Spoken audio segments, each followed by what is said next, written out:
Med slovenskimi občinami se Maribor odlikuje po tem, da namenja izobraževanju odraslih največji delež proračunskega denarja na prebivalca. Taka naravnanost je podprta s tradicijo, vendar ni samoumevna, saj vemo, da je moralo tamkajšnje gospodarstvo po osamosvojitvi Slovenije premagati zelo hudo krizo in premagovalo jo je tudi s pomočjo vlaganja v znanje. S sofinanciranjem programov izobraževanja za odrasle občina omogoča, da se vanje vključujejo tudi tisti, ki plačila ne zmorejo. Med njimi so predvsem brezposelni in mlajši odrasli.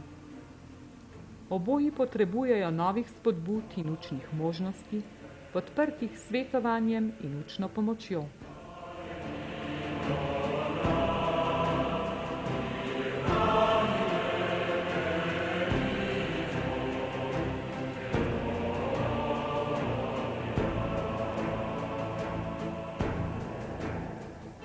Župan mestne občine Maribor, Boris Sovič, ugotavlja, da so najhujšo krizo v 90-ih premagovali z ukrepi dejavne politike zaposlovanja, ljudje so se izobraževali, usposabljali in preusposabljali.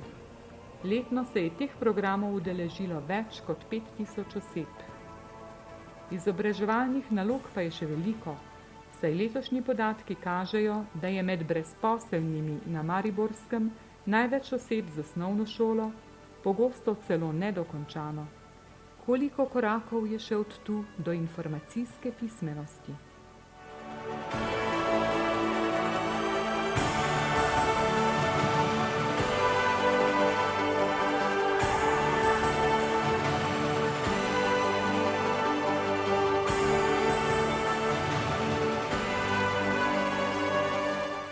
Izobraževanja pa ne potrebujemo le za pridobitev boljše službe ali za večjo gospodarsko uspešnost, temveč tudi zaradi nas samih.